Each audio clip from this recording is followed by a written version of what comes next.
Nous allons aborder un autre sujet, ce qui concerne les ONG au Togo.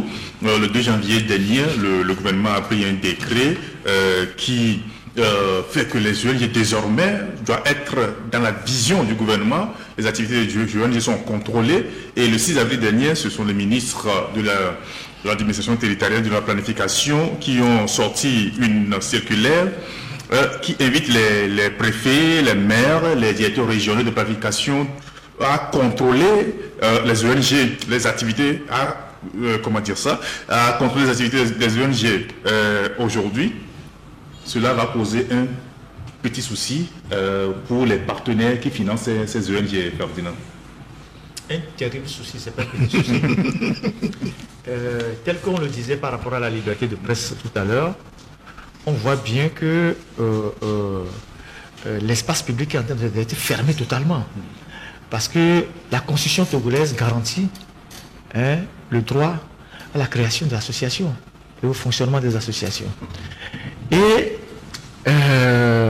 on constate depuis un certain temps que le gouvernement est en train de serrer les vis partout. On est en train de revoir la loi 1901. On veut même, s'il faut, l'abroger. Actuellement, avec les associations de la société civile, ces discussions heurtées avec le gouvernement depuis. Il est quasiment aujourd'hui impossible de créer une association de se faire délivrer un récépissé au ministère de l'administration territoriale. C'est devenu un parcours de combattant. Et après, donc les associations, on est en train de tomber sur les ONG. Les ONG qui sont par définition des organisations non gouvernementales. C'est-à-dire que c'est des organisations qui fonctionnent en marge d'un gouvernement. Et un gouvernement décide de les caporaliser, de les ramener dans une moule où les actions seront totalement contrôlées. Mais on est en train de monter en gradation là, en termes de dérive. Parce que cette décision-là, c'est vrai qu'il y a un agent, il y a des idées cachées derrière, mais ça va créer un problème terrible pour notre pays. Pourquoi je le dis? Parce que par le passé, il y a eu certains ministres dans ce pays, certains préfets, qui ont voulu imposer des choses à des responsables des ONG. Et ça s'est terminé par des accrochages. Je donne un exemple. Nous avons un projet de construire, je suis à la tête d'une ONG, nous avons un projet de construire 50 forages dans une préfecture. Nous avons fait d'abord une étude de terrain, nous avons retenu les villages. Au moment de l'exécution, un ministre ou un préfet arrive et dit non, pourquoi vous n'avez pas retenu tel village? Pourquoi vous n'avez pas retenu tel village? On dit mais pour le moment ces villages ne font pas partie de notre agenda pour le moment. Voilà. Le préfet ou le ministre dit non, parce que lui, il a une vision politique de la chose. Il veut capitaliser ça. Il dit non, si vous ne construisez pas le forage ici, ou même si vous ne construisez pas l'école ici, alors vous n'allez rien faire dans la préfecture.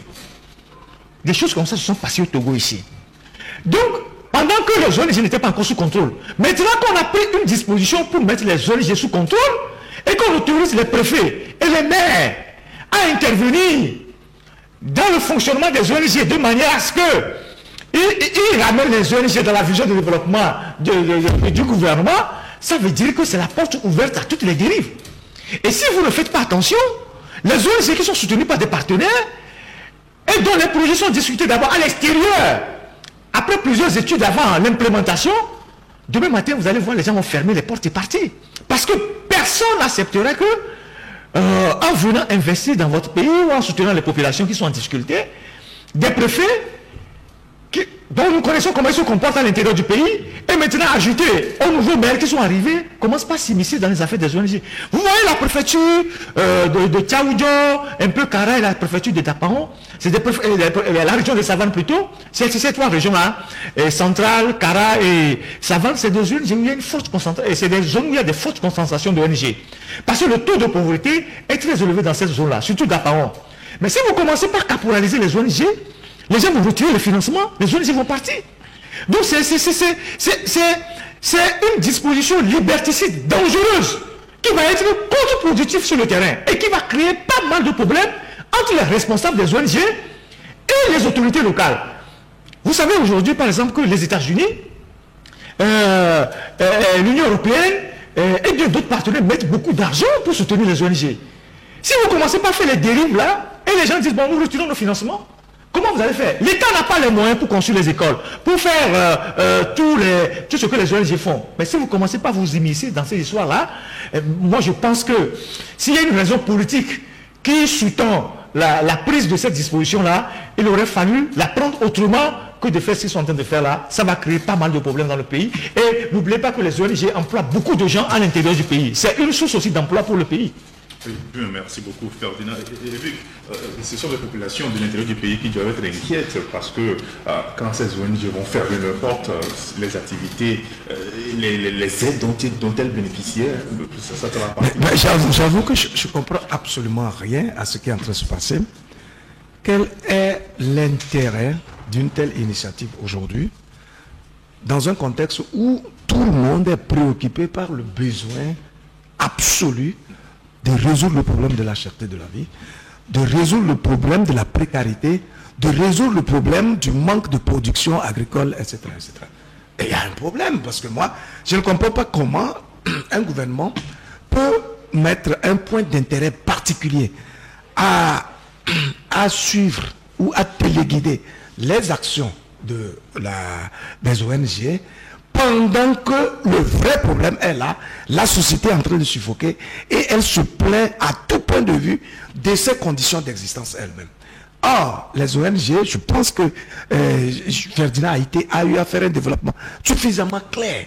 Les ONG ont un apport déterminant dans la réorganisation de nos sociétés, dans l'épanouissement même des sociétés et dans la construction des infrastructures de base. Les ONG, par essence, travaillent avec les communautés à la base.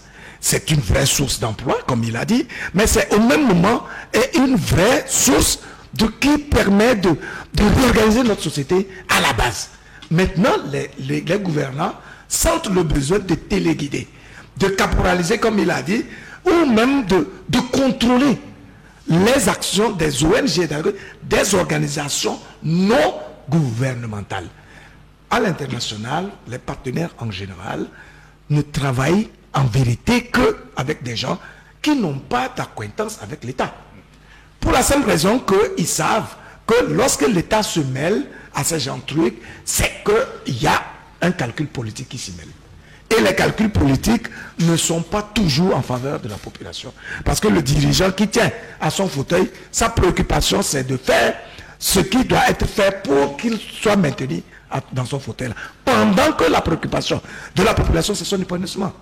Et donc, les ONG, en cela, font un travail extrêmement important dès l'instant où l'État a une marge extrêmement limitée aujourd'hui. Même en matière d'éducation, nous sommes tous au courant, nous vivons tous ensemble les difficultés majeures que le monde éducatif connaît aujourd'hui et qui obligent l'État à prendre des mesures très dures contre des citoyens, des gens qui ont été formés pour infuser du savoir à des enfants. Ils sont obligés de les licencier parce qu'ils ont revendiqué des conditions minimales de vie et de tout ça. On a des problèmes d'infrastructure. Les écoles ne suffisent pas, donc c'est les ONG qui les construisent. Les centres de santé ne suffisent pas, c'est les ONG qui les construisent dans des milieux où le besoin est repéré, étudié, évalué. Les projets des ONG, comme il a dit, sont d'abord étudiés.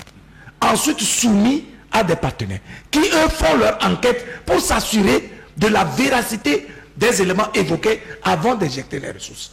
Et ça, c'est parce que ces partenaires-là ont la conviction que ces fonds ne peuvent pas être détournés, qu'il n'y aurait pas une main noire qui va téléguider ou dévier les projets ainsi financés, etc.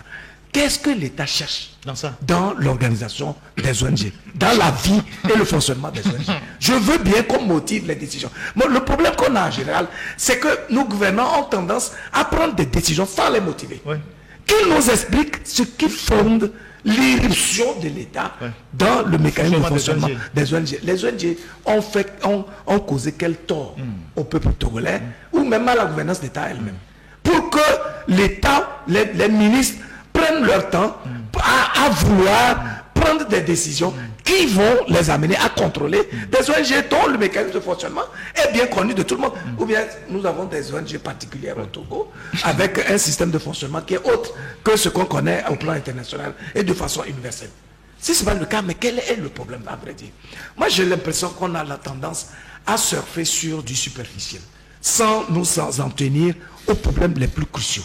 J'aurais été heureux qu'on me dise que l'État a pris une décision concernant le secteur de l'agriculture pour produire de la richesse et faire en sorte à créer des conditions de facilitation, des mesures incitatives qui vont booster la production.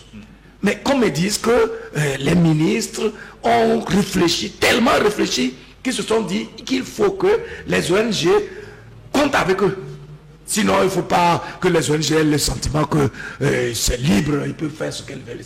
Mais les ONG sont à côté de la population. Les citoyens appartiennent à une nation. Et l'État, la mission de l'État, c'est de veiller à l'épanouissement des citoyens. Donc, normalement, l'État devait applaudir avec beaucoup de bonheur l'action que mènent les ONG. Malheureusement, j'ai le sentiment qu'on est en train de regarder en chair de faïence avec une méfiance notable l'action que mènent les ONG depuis des années et qui a contribué à épanouir beaucoup de gens, en tout cas à l'intérieur du pays. Oui. Ferdinand, tu avais donné un exemple tout à l'heure, mais très récemment, il y a une association qui a été confrontée à cela dans une localité à l'intérieur du pays, par exemple les UC, dont le préfet a refusé, ou bien c'est le maire qui a refusé. Le préfet, oui, on va en arriver là. On va avoir toutes les dérives. Il va y avoir des bagarres, des accrochages tout le temps. Et à force d'accrochages, de bagarres, d'immissions et d'intrusions, des représentants de l'État dans le fonctionnement des ONG, les gens n'auront d'autre solution que de fermer portes et de partir. C'est ce que lui qui vient de dire. Et les gens vont partir. Parce qu'en réalité, tout ce que les ONG font déjà dans ce pays sont contrôlés.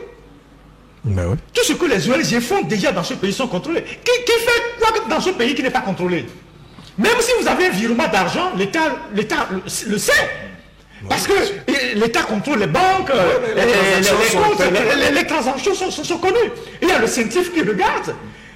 Aujourd'hui, quand vous recevez de l'argent non justifié, quand c'est une somme colossale, on vous convoque. On vous demande, mais cet argent vient d'où? On bloque votre compte d'abord. Donc tout ce qui rentre dans ce pays est contrôlé. Ce que les ONG font est déjà contrôlé. Bon, maintenant, quelle est la réelle motivation de l'État à laisser son travail? C'est-à-dire, quelle est la motivation du gouvernement qui veut laisser son travail? Puisque chaque année, on vote un budget pour que le gouvernement travaille. Maintenant, le gouvernement veut laisser son travail pour aller s'occuper du travail des ONG. Qui sont surtout très organisés. Oui, qui sont organisés. Imaginez que quelqu'un arrive chez vous, il vient faire une étude et veut construire un orphelinat dans une zone donnée parce qu'il a bien fait des études. Le préfet dit non, que si l'orphelinat ne vient pas dans mon village, il ne va pas construire. Ça peut arriver. Non, mais ça arrive. Oui, le maire peut dire non, parce que l'État lui a donné la force de s'inviter dans le fonctionnement des ONG. Il peut dire, si vous ne construisez pas, vous savez que chez nous, au Togo, même la simple construction des marchés, des écoles crée des problèmes dans les villages, entre des personnes. Quelqu'un qui a un peu d'autorité va dire, si ce n'est pas chez moi, vous pouvez repartir. Donc on va assister à des dérives de ce genre. Maintenant, s'il y a un problème, ou s'il y a eu par le passé quelque chose qu'on a remarqué à travers une ONG qui est une menace pour l'État, il faut trouver un moyen pour le circonscrire, plutôt que de mettre toutes les ONG sous contrôle de l'État et de donner le pouvoir au préfet ou au maire de s'introduire dans la vie et le fonctionnement des ONG. Ça va être la catastrophe. Non mais attends, mon frère, je veux comprendre une chose. Est-ce que vous savez l'état dans lequel nos mairies fonctionnent? Actuellement, on parle juste des maires, des mairies, etc. Est-ce que vous les avez vus à l'œuvre? C'est quoi leur marge de manœuvre? Donc, ça veut dire qu'on est en train de conférer un pouvoir politique, inutile aux maires, qui vont alors oublier carrément leur mission qui est vraiment de développer les communes et donc de s'engager dans le contrôle des ONG qui sont suffisamment structurées et qui n'ont de compte qu'à rendre en réalité qu'à leurs partenaires et au peuple à travers leurs œuvres et tout. Mais il y a de la diversion, il y a de la digression. Et donc, moi, franchement, je ne comprends pas. Les préfets, c'est vrai, on sait qu'ils ont une vocation politique, et donc, ils peuvent continuer leur travail militantiste et tout. Mais au moins, les maires, on a dit que c'est pour développer le pays. C'est pour développer le pays qu'on a décentralisé à travers cette loi-là, et puis qui a abouti précisément au local de 2019. Ces maires, actuellement, ne savent même pas quelle est leur vocation. Ah mais oui, ils s'introduisent dans tout parce que leur cahier de charge n'est pas amplement défini. Et puis c'est des gens qui ont été pris, il y en a beaucoup, qui ont été pris de partout, qui n'ont pas été formés à l'administration comme il se doit. Voyez-vous? Et puis, sur des questions même de développement.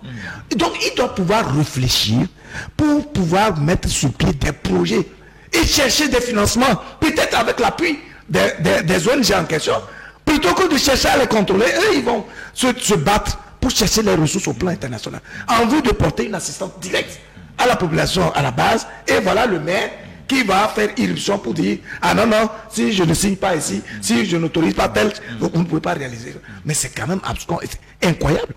Moi, j'espère qu'on va nous motiver cette décision et on nous dira dans quelles limites ces genres ce contrôle pourra être fait, parce que, honnêtement parlant, si vous voyez comment les gens qui ont une petite portion de pouvoir à l'intérieur agissent, mais vous allez comprendre. Les gens. Vous allez comprendre. Terrorisent les gens. Mais disons, vous allez comprendre que, vous savez, est-ce que vous connaissez un peu l'attitude des demi-lettrés dans les villages?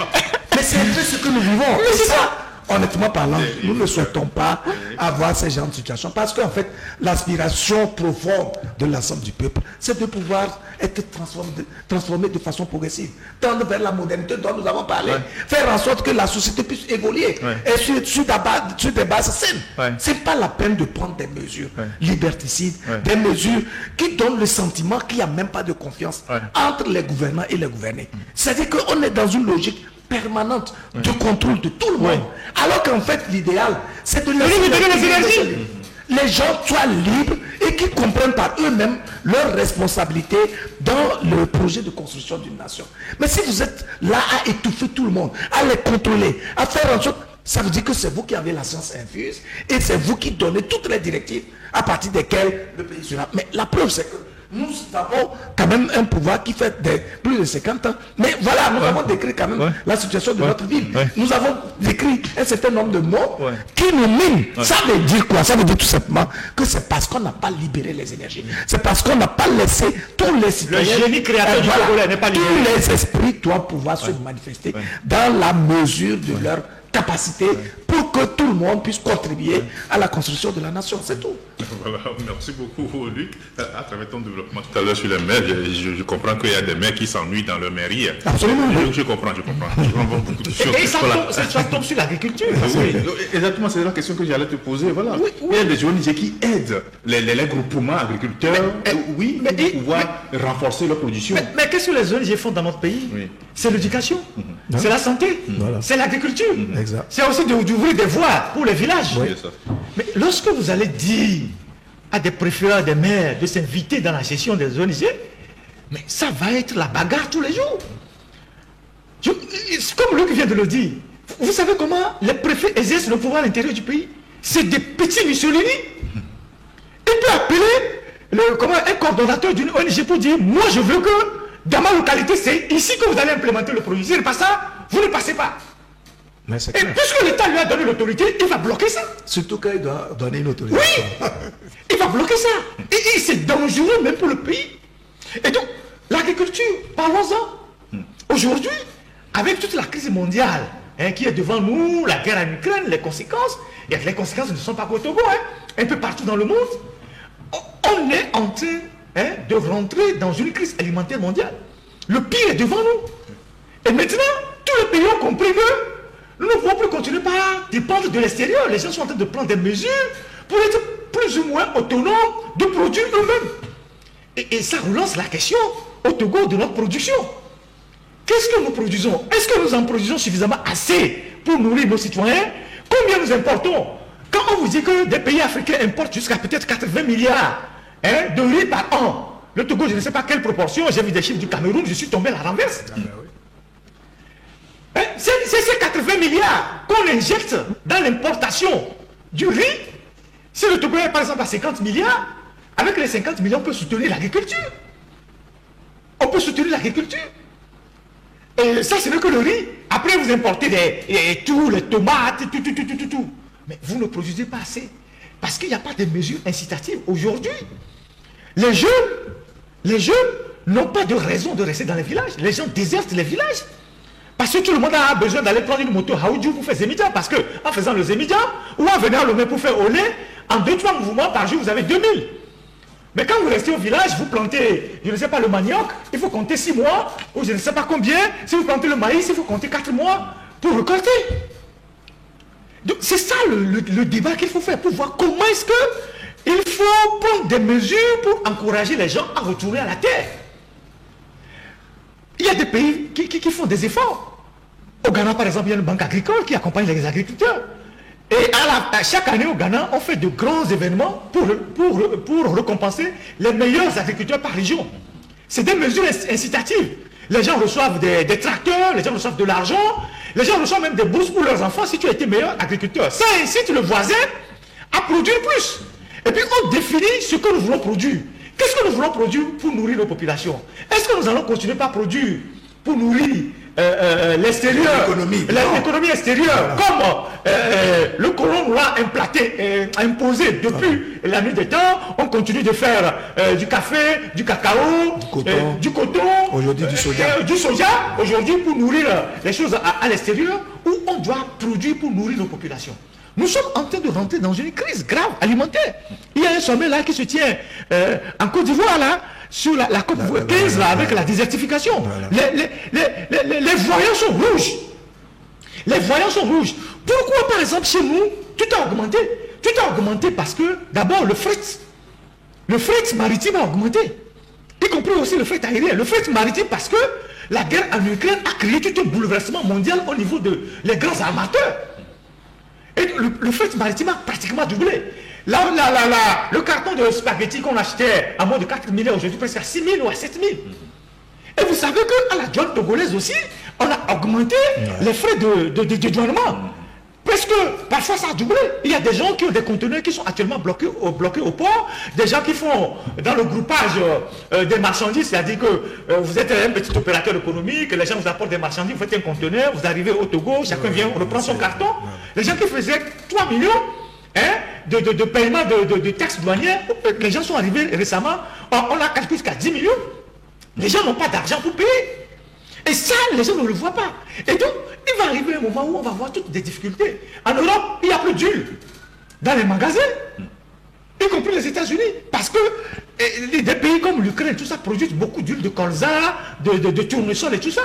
Et les pays comme l'Indonésie produisent l'huile à base des palmeraies, de l'arachide. Mais est-ce que nous, aujourd'hui, nous avons encore des huileries au Togo, à part Nyoto? Nous en avons pour produire suffisamment pour nos populations? Nous avons des champs d'arachide pour produire l'huile. Voilà les débats qui s'offrent. Et donc, vous avez des étendues de terre qui sont, à l'intérieur du pays, qui existent.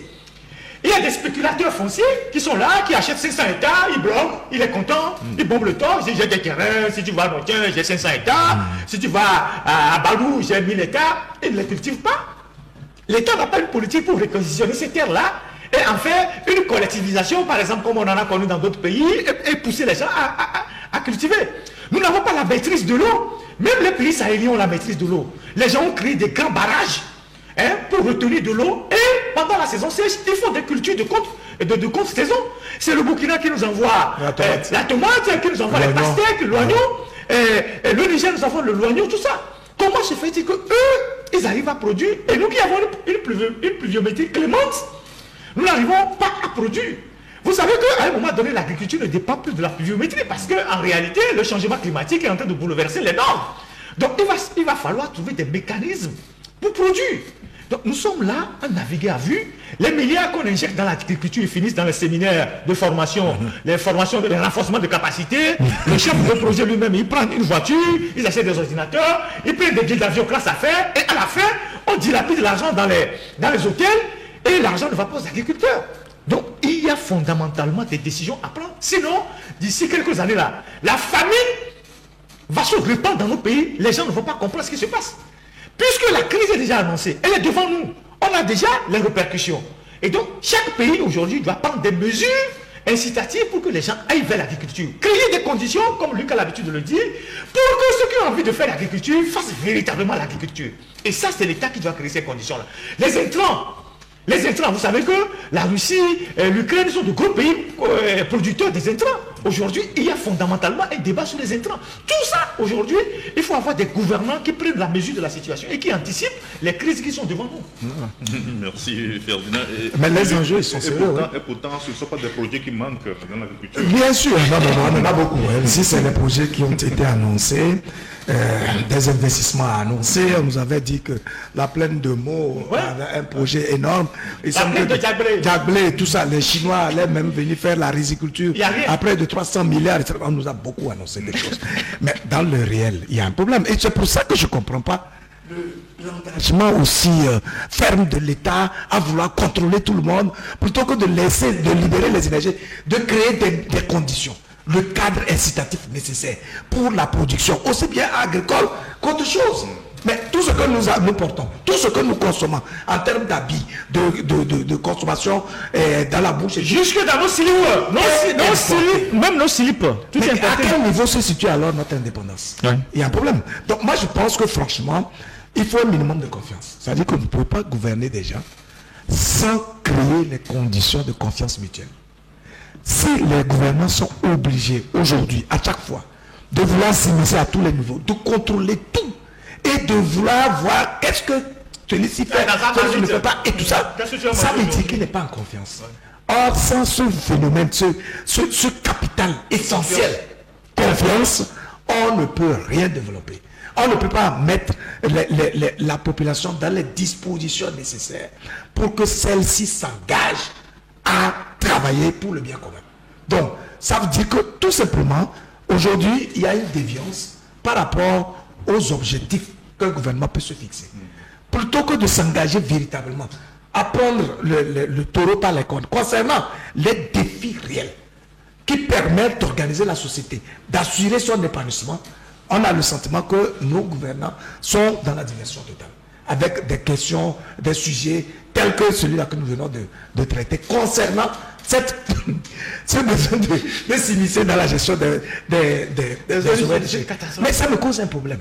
Il faut vraiment que les gars, comme il l'a dit, mouillent le maillot, quoi. Parce que on a besoin de vivre. Oui. Et on doit vivre en reculant. On ne peut pas vivre en reculant. On doit vivre en évoluant.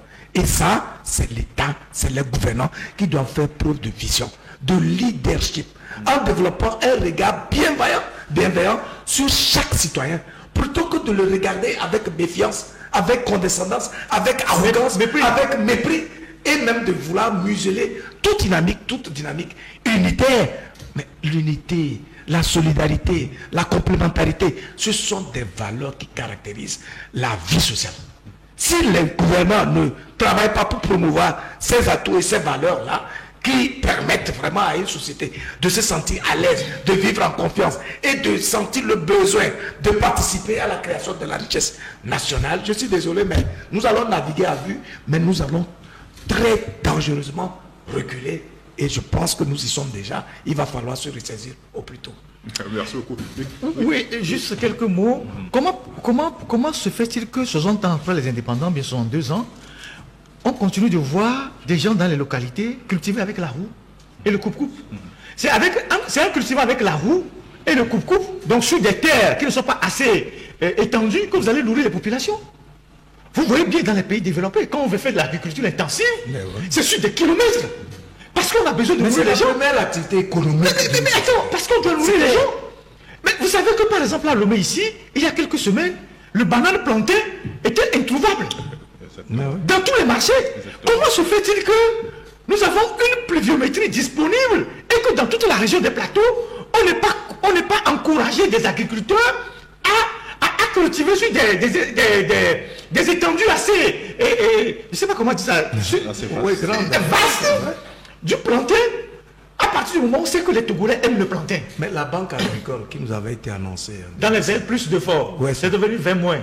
Donc, oui, c'est ça. Donc, c'est-à-dire qu'on ne peut pas comprendre que, après une étude de ce que vous savez que les Togolais consomment en majorité, on ne puisse pas par région organiser les agriculteurs de manière à ce que chaque région dégage je sais pas,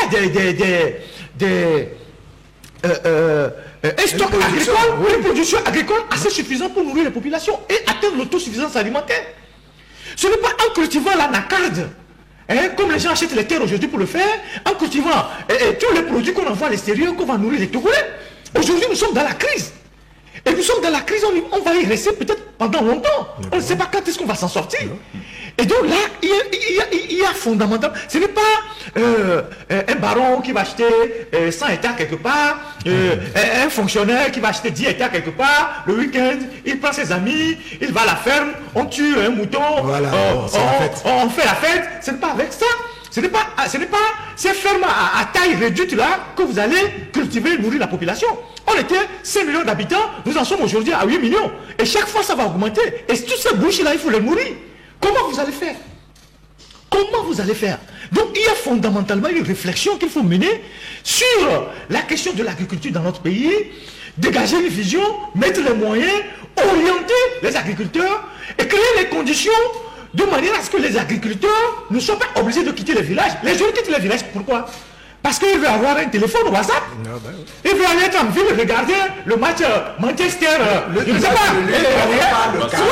Les conditions pour avoir tout ça. Il veut venir en ville pour regarder Real Barça, Paris Saint-Germain, je ne sais pas quoi. Mais si dans les villages, dans les localités, il y a l'électricité, il peut mettre une télévision à côté, il y a l'eau, il a le téléphone, il peut recharger son téléphone. Il restera au village parce que dans le village, c'est quand même un cadre de vie agréable. Ils ne vont pas tous venir s'agglutiner dans la ville. Et puis, il faut quand même bloquer aussi ce phénomène des motos qu'on vend partout et nulle part. Et qui détruit la vie des gens. Les gens pensent que les émissaires, c'est un métier. Allez à l'hôpital pour voir tous ceux qui sont des accidentés. Si vous faites un accident de circulation avec une moto, vous avez 1 an d'invalidité. Si vous avez une fracture, vous avez 1 an d'invalidité. Ça, c'est le minimum. Il faut vous opérer, il faut la rééducation, vous devez dépenser au moins 1 à 2 millions pour qu'on vous opère. Il y a des gens qui sont dans les hôpitaux là où il y a les accidentés qui ont les pieds en l'air. Et vous allez constater que cette histoire d'activité de moto est en train de détruire la population. Or, la première richesse d'un pays, c'est la population. Si vous avez vous avez des citoyens invalides, parce qu'ils sont des accidentés, mais ils ne pourront plus travailler et générer de la richesse pour le pays. Donc il ne faut pas que les gouvernants regardent leurs intérêts immédiats. C'est pour ça qu'on dit, dans la République, là, les gouvernants ne doivent pas être des commerçants. Pour qu'ils puissent préserver l'intérêt général. Aujourd'hui, ceux qui importent les motos, certainement qu'il y a des intérêts des gouvernants dedans. Et donc, toute cette jeunesse qui est à Lomé, où les gens se livrent à la conduite des motos, les soirs, vous les voyez dans les stations d'essence, c'est là où ils dorment, et tout, ils font des accidents. Oui, mais c'est parce qu'ils n'ont pas de chien, et puis ils n'ont pas de solution alternative. Oui. C'est ça le vrai problème. C'est-à-dire qu'il faut offrir les opportunités. Il faut créer le cadre qui met en confiance les gens, qui sont prêts à investir dans tous les domaines. Vous aviez même parlé tout à l'instant de ce qui se fait au Ghana, où on encourage à faire gagner. Mais ça a été initié en 2009 ici au Togo. La journée nationale du paysan togolais. Mais les 2 premières éditions étaient merveilleuses. Il y en a eu à Kara, c'était d'abord à Kara, puis je pense à Dapon et ensuite à Palimé, où il y avait la présence effective du président de la République qui échangeait avec les paysans. Mais ces années-là, il y avait quand même une certaine émulation. Mais par la suite, mais le projet s'est tombé à l'eau. Mais c'est rien du tout. C'est devenu un truc banal, une formalité où les gens se retrouvent. Il y a de la politique même qui rentre dedans.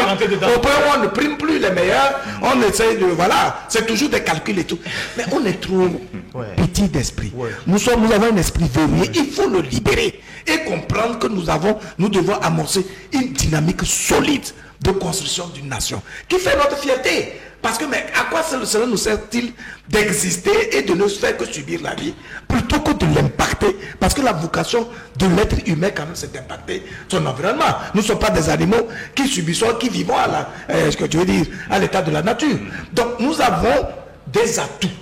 Nous avons notre intelligence. Nous avons notre capacité d'observer, d'analyser et de réfléchir pour trouver des solutions. Si nous ne le faisons pas, ça veut dire que nous ne nous dissocions même pas des autres espèces de la nature. Et ça, c'est un drame. Et pour finir, les Togolais ne sont pas des paresseux. Vous connaissez tous ces Togolais-là qui partent travailler dans les champs agricoles au Il Nigeria. faut juste canaliser les énergies. Vous connaissez Il faut les contenir. Oui, tu les connais. Bien sûr. Il y a un phénomène. Les Togolais qui quittent au Togo, moi je les ai rencontrés il n'y a pas très longtemps au Mais moi, Nigeria. je suis né au village, je connais. Qui vont cultiver pour les grands aladis du Nigeria. Oui. Et vers la fin de l'année, ils reviennent avec des motos. Ils reviennent en masse, en groupe. Oui. Vous les retrouvez sur les routes. Vous savez que des Togolais quittent les villages pour aller cultiver en Côte d'Ivoire. Tout à fait. Pour aller cultiver dans les champs en Côte d'Ivoire. Ça veut dire que le Togolais n'est pas paresseux. Si on crée les conditions, ceux qui partent pour aller faire des cultures pour les aladis, pour les richissimes au Nigeria, Oui, ils vont ils vont rester rester ici. dans leur localité, ils vont travailler. Parce qu'ils savent qu'en cultivant au Togo, au lieu d'aller rester au Ils Nigeria, peuvent vendre comme il se doit et s'acheter une moto ils ici. achètent une moto ici. C'est pas fini. Merci beaucoup, messieurs. Le débat devient passionnant, c'est très intéressant. Hein. On a beaucoup de choses à dire, mais le temps qui nous est imparti est arrivé à terme. Oui, Luc, un mot pour conclure. Oui, non, juste, je pense qu'on a dit suffisamment de choses. Le peuple a le droit d'aspirer à un meilleur devenir. Et ce meilleur devenir-là, il ne peut être réalisé que si les dirigeants font preuve de vision. Que si les dirigeants se montrent en vrais leaders qui ont un regard bienveillant sur l'ensemble de la population et qui savent qu'ils sont là pour toute la population dans son ensemble et non pour des clans. Et donc, à partir de cet instant-là, on pourra alors espérer créer un écosystème favorable à l'investissement et puis au travail bien fait, à la culture du résultat, à la promotion de l'excellence, etc., etc. Pour le moment, nous sommes malheureusement à une étape embryonnaire. Nous ne sommes que dans l'espoir au lieu d'être dans l'action qui permet justement de créer les conditions optimales de cette évolution-là. Vraiment, je pense qu'on va saisir cette tribune pour interpeller encore une fois nos dirigeants.